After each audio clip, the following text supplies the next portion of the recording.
Subscribe कीजिए mark tutorial YouTube channel को और प्रेस कीजिए इस बेल आइकन को ताकि आपको मिल सके हमारे लेटेस्ट वीडियोस सबसे पहले। हेलो फ्रेंड्स, आज इस वीडियो में हम मार्क सॉफ्टवेयर के ई-वे मॉड्यूल फीचर के बारे में जानेंगे। लेकिन इससे पहले आइए जानते हैं कि ई-वे बिल क्या है। ई-वे बिल यानी कि इलेक्ट्रॉनिक वे बिल। जब गुड्स एक जगह से दूसरी जगह भेजे जाते हैं, यानी कि अगर आप गुड्स सेम स्टेट में भेजते हैं या एक स्टेट से दूसरे स्टेट में भेजते हैं, तो तब ई-वे बिल जनरेट किया जाता है।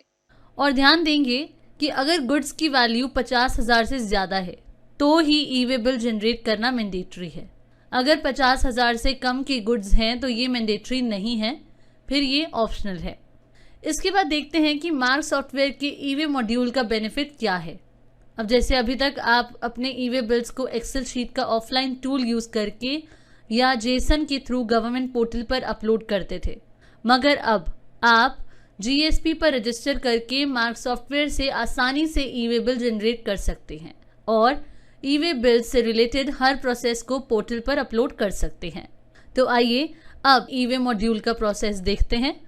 तो इसके लिए पहले आप ewaybillgst.gov.in पर आएंगे, देन लॉगिन पर क्लिक करेंगे और अब आप यहाँ अपना यूजर नेम पासवर्ड एंटर करेंगे और फिर कैप्चा मेंशन करके लॉगिन कर देंगे। इसके बाद अब आप लेफ्ट साइड से रजिस्ट्रेशन से फॉर जीएसपी पर क्लिक करेंगे, देन अपना ईमेल आईडी और मोबाइल नंबर एंटर करके सेंड ओटीपी पर क्लिक कर देंगे। देन आपको आपके मोबाइल पर ओटीपी मिलेगा जिसे आप यहाँ एंटर करके वेरीफाई ओटीपी पर क्लिक कर देंगे। इसके बाद ऐड या न्यू पर क्लिक करके जीएसपी नेम सिलेक्ट करेंगे, like masters India private limited, और फिर user name and password enter कर देंगे। और ध्यान देंगे जो यूजर नेम आपको यहाँ मिला है और जो पासवर्ड आपने यहाँ एंटर किया है, यही आपकी ई-वे की लॉगिन डिटेल्स हैं। अब ऐड पर क्लिक कर देंगे तो अकाउंट सक्सेसफुली क्रिएट हो जाएगा और इस तरह से आपको जीएसपी रजिस्टर्ड लिस्ट शो हो जाएगी, जहां आपको आपका registered GSP name, GSTIN, user name, status, registered bye और रजिस्टर्ड डेट शो हो जाएगा।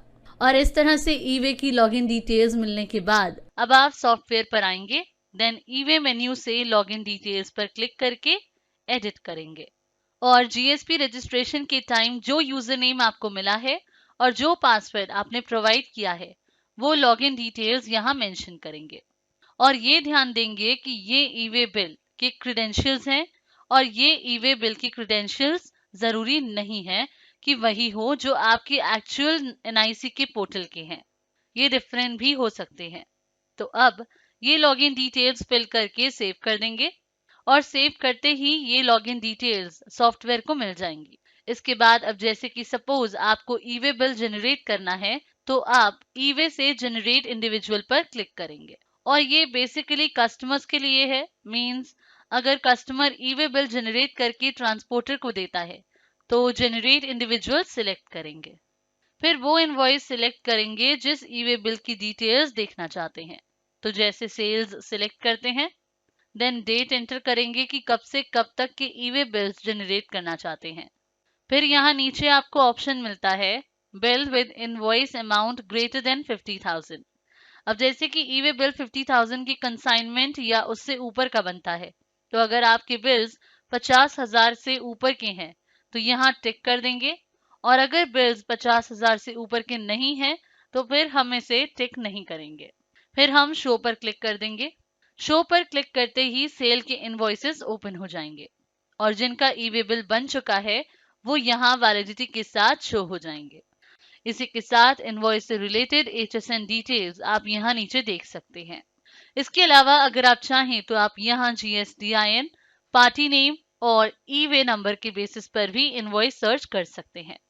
इसके बाद अगर आप किसी ई-वे बिल की डिटेल्स देखना चाहते हैं तो पहले बॉक्स में टिक करके सिलेक्ट करेंगे कि किस ई-वे बिल की डिटेल देखना चाहते हैं। जैसे हम जिसका ई-वे बिल बन चुका है उस इनवॉइस को सिलेक्ट करते हैं और सबमिट करते हैं।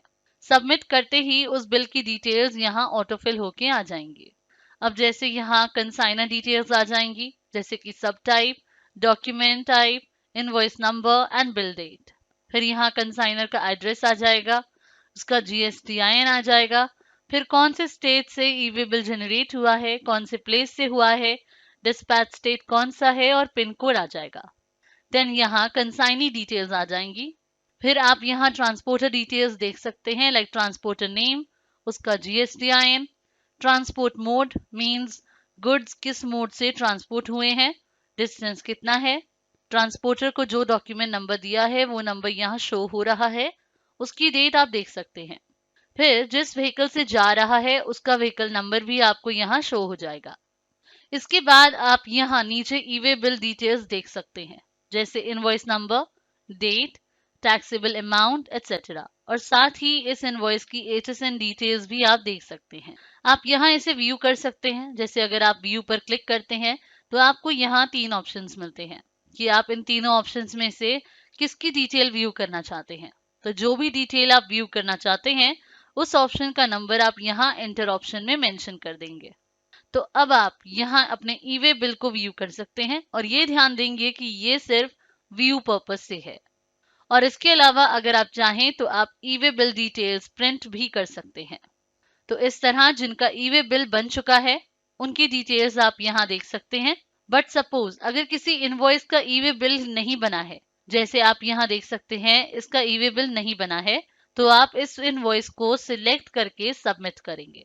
तो यहाँ कंसाइनर डिटेल्स और कंसाइनी डिटेल्स ऑटो फिल होके आ जाएंगे। अगर आप इन्हें चेंज करना चाहते हैं तो एडिट पर क्लिक करके चेंज कर सकते हैं। जैसे आप यहाँ चेंज पर क्लिक करके कंसाइनर डिटेल चेंज कर सकते हैं, और चेंज कंसाइनी डिटेल्स पर क्लिक करके कंसाइनी डिटेल्स को चेंज कर सकते हैं। जैसे आप देख सकते हैं यहाँ टू स्टेट में और शिप टू स्टेट में दोनों में कंसाइनर के GSTIN के बेसिस पर 2 स्टेट्स आ रहे हैं, लेकिन हो सकता है कंसाइनी को कहीं और भेजना हो, तो उस केस में आप यहाँ से स्टेट चेंज कर सकते हैं। इसी के साथ आप यहाँ ट्रांसपोर्टर डिटेल्स देख सकते हैं। आप यहाँ ऐड न्यू पर क्लिक करके न्यू ट्रांसपोर्टर ऐड भी कर सकते हैं। देन अगर आप डिस्पैच लोकेशन से शिप्ड लोकेशन तक का डिस्टेंस कैलकुलेट करना चाहते हैं तो कैलकुलेट डिस्टेंस पर क्लिक करेंगे। तो इस तरह से ई वे बिल सिस्टम का पेज ओपन होगा जहां आप डिस्पैच और ship to pin code mention करेंगे, मतलब जिस लोकेशन से जहां जा रहा है उस लोकेशन का पिन कोड मेंशन कर देंगे। और फिर जो भी कैरेक्टर्स आपको यहाँ इमेज में शो हो रहे होंगे वो कैरेक्टर्स यहाँ मेंशन करके गो कर देंगे। तो इस तरह से आपको दोनों पिन कोड्स के बीच का डिस्टेंस कैलकुलेट करके शो हो जाएगा। इसके बाद अब सेव पर क्लिक करके इन डिटेल्स को सेव कर देंगे। सेव करने के बाद आप चेक कर सकते हैं कि ये डिटेल्स सही हैं या नहीं। अब जैसे कोई एरर नहीं आई, दैट मीन्स कि ये डिटेल्स करेक्ट हैं। इसके बाद यूजर के पास यहाँ ऑप्शन है कि वो ई वे बिल को डायरेक्ट अपलोड करना चाहते हैं या फिर लोकल डिस्क में सेव करना चाहते हैं। जब यूजर ई वे बिल को ऑफलाइन एक्सेल या ऑफलाइन जेसन के थ्रू सेव करवाते हैं तो यूजर के पास एक ऑप्शन होता है कि वो ई वे पोर्टल पर लॉगिन करके ई वे बिल अपलोड कर सकते हैं। लेकिन उससे पहले आप यहाँ आउटपुट पाथ स्पेसिफाई करेंगे कि जो ऑफलाइन एक्सेल या जेसन फाइल आप जनरेट कर रहे हैं वो किस लोकेशन पर क्रिएट हो। तो उसके लिए ब्राउज पर क्लिक करेंगे और लोकेशन सिलेक्ट करेंगे। तो अब जैसे हम यहाँ ऑफलाइन जेसन पर क्लिक करते हैं तो आप देख सकते हैं ई वे बिल जनरेट हो गया है। एंड देन अपलोड पर क्लिक करते हैं। तो जैसे ही अपलोड पर क्लिक करते हैं तो आप देख सकते हैं सिलेक्टेड इनवॉइस अपलोड हो गया है। इसके बाद अब कंसोलिडेटेड ई वे बिल का प्रोसेस देखते हैं। मतलब कि अगर ट्रांसपोर्टर को मल्टीपल बिल्स को कंसोलिडेट करके एक सिंगल ई वे बिल में जनरेट करना है तो जनरेट कंसोलिडेटेड पर क्लिक करेंगे। फिर वो इनवॉइस सिलेक्ट करेंगे जिस ई वे बिल की डिटेल्स देखना चाहते हैं। देन पीरियड एंटर करके शो करेंगे। देन बिल सिलेक्ट करके सबमिट कर देंगे। तो कंसोलिडेटेड ई वे बिल डिटेल्स शो हो जाएंगी, और यहाँ भी आप सिलेक्ट कर सकते हैं कि कैसे आप इसे जनरेट करना चाहते हैं। जैसे यहाँ यूजर के पास ऑप्शन है कि वो कंसोलिडेटेड ई वे बिल को डायरेक्ट ई वे पोर्टल पर अपलोड करना चाहते हैं या फिर उसे ऑफलाइन सेव करना चाहते हैं। इसके बाद नेक्स्ट ऑप्शन है अपडेट व्हीकल। अब सपोज हमारा कंसाइनमेंट जा रहा था लेकिन बीच में किसी वजह से हमें व्हीकल चेंज करना पड़ा, तो उस केस में कंसाइनर को गवर्नमेंट को इन्फॉर्म करना पड़ेगा। तो अब जैसे अगर व्हीकल चेंज हुआ है तो उसे अपडेट करने के लिए ई वे मेन्यू से अपडेट व्हीकल पर क्लिक करेंगे। और अब जैसे अगर आप यहाँ किसी इनवॉइस का ई वे बिल देखना चाहते हैं तो इनवॉइस सिलेक्ट करके शो ई वे बिल पर क्लिक कर देंगे। तो इस तरह से आपको सिलेक्टेड इनवॉइस का ई वे बिल शो हो जाएगा और इसके बाद अगर आप यहाँ व्हीकल अपडेट करना चाहते हैं तो पहले इनवॉइस सिलेक्ट करेंगे, देन अपडेट ऑनलाइन पर क्लिक करके व्हीकल अपडेट करेंगे। जैसे आप यहाँ बताएंगे कि क्या चेंज करना चाहते हैं, फ्रॉम प्लेस चेंज करना है या व्हीकल नंबर चेंज करना है। फिर आप रीजन सिलेक्ट करेंगे कि किस वजह से ये चेंज हो रहा है और फिर रिमार्क्स एंटर कर देंगे। तो इस तरह व्हीकल डिटेल्स अपडेट करने के बाद यूजर के पास ऑप्शन है कि वो व्हीकल अपडेट को डायरेक्ट अपलोड करना चाहते हैं या फिर ऑफलाइन सेव करना चाहते हैं। तो जैसे अपडेट पर क्लिक कर देंगे तो आपको शो हो जाएगा व्हीकल डिटेल्स अपडेटेड। इसके बाद नेक्स्ट ऑप्शन है अपडेट ट्रांसपोर्टर आईडी। मींस अगर आपने ट्रांसपोर्टर का जीएसटीआईएन प्रोवाइड नहीं करवाया है या फिर जीएसटीआईएन गलत प्रोवाइड करा दिया है तो आप बिल सिलेक्ट करके अपडेट ऑनलाइन पर क्लिक करेंगे, देन ट्रांसपोर्टर का आईडी न्यू आईडी में मेंशन करके अपडेट कर सकते हैं और अपडेट करते ही आपको शो हो जाएगा कि इस डेट को इस टाइम पर ट्रांसपोर्टर का आईडी अपडेट हुआ है। फिर नेक्स्ट ऑप्शन है रीजनरेटेड कंसोलिडेटेड। अब सपोज अगर आपको 18 आइटम्स का कंसोलिडेट ई वे बिल जनरेट करना था, बट अगर किसी रीजन से 20 आइटम्स का ई वे बिल जनरेट हो गया है तो उस केस में आपको कंसोलिडेटेड ई वे बिल फिर से जनरेट करना होगा, जिसके लिए आप रीजनरेटेड कंसोलिडेटेड पर आएंगे, देन इनवॉइस सिलेक्ट करेंगे जिसका आपको फिर से कंसोलिडेट ई वे बिल जनरेट करना है और फिर अपडेट ऑनलाइन पर क्लिक कर देंगे।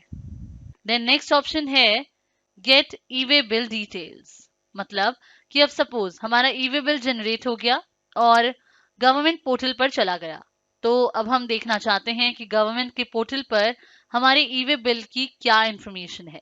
अब जैसे अभी हम बिल सिलेक्ट करके सबमिट करते हैं तो यहाँ अभी हमें लोकली इंफॉर्मेशन शो हो रही है, लेकिन हमें देखना है कि क्या यही इंफॉर्मेशन गवर्नमेंट के पोर्टल पर भी है। तो उसके लिए ऑनलाइन डिटेल पर क्लिक करेंगे और ये वो डिटेल्स हैं जो ई वे पोर्टल पर अपलोड हुई हैं। तो अब यहाँ से हम क्रॉस वेरीफाई कर सकते हैं कि जो हमारी लोकल इंफॉर्मेशन है क्या वही गवर्नमेंट पोर्टल पर भी है, और यहाँ आप सिर्फ इंफॉर्मेशन को व्यू कर सकते हैं और प्रिंट कर सकते हैं। इसी तरह अगर कंसोलिडेटेड ई वे बिल इंफॉर्मेशन को भी ऑनलाइन वेरीफाई करना चाहते हैं तो गेट कंसोलिडेटेड ई वे बिल डिटेल्स पर क्लिक करेंगे, देन इनवॉइस सिलेक्ट करके ऑनलाइन डिटेल्स पर क्लिक कर देंगे और ये वो डिटेल्स हैं जो ई वे पोर्टल पर अपलोड हुई हैं और अब आप इसे वेरीफाई कर सकते हैं। फिर नेक्स्ट है कैंसिल ई वे बिल। मतलब अगर आपका ई वे बिल बन गया है और आपको पता है कि ई वे बिल गलत बन गया है या डुप्लीकेट बना है या फिर कंसाइनमेंट कैंसिल करना है तो आपको उस ई वे बिल को कैंसिल करना पड़ेगा और e way bill within 24 hours में ही कैंसिल हो सकता है। तो अब बिल सिलेक्ट करेंगे जिसे कैंसिल करना है, देन कैंसिल ई वे पर क्लिक करेंगे और अब यहाँ रीजन सिलेक्ट करेंगे कि किस वजह से इसे कैंसिल कर रहे हैं और फिर रिमार्क्स एंटर करेंगे और इसके बाद अपडेट पर क्लिक कर देंगे तो बिल कैंसिल हो जाएगा और जो बिल कैंसिल हो जाते हैं वो रेड कलर से शो हो जाते हैं। इसके बाद नेक्स्ट है रिजेक्ट ई वे बिल। अब जैसे जो दूसरी पार्टीज हैं वो अपना परचेज या सेल कर रही हैं, मतलब वो भी कंसाइनमेंट भेज रही हैं, तो अब गलती से किसी पार्टी ने हमारे जीएसटीआईएन पर ई वे बिल जनरेट कर दिया तो अब हम उन्हें रिजेक्ट करेंगे क्योंकि हम उस पार्टी को नहीं जानते हैं। तो अगर ई वे बिल नंबर पता है तो वो नंबर यहाँ एंटर करके रिजेक्ट कर देंगे तो वो गवर्नमेंट के पोर्टल से रिजेक्ट हो जाएगा। सो फ्रेंड्स, इस वीडियो में आज हमने मार्ग ईआरपी के ई वे मॉड्यूल पर डिस्कस किया। Thanks for watching.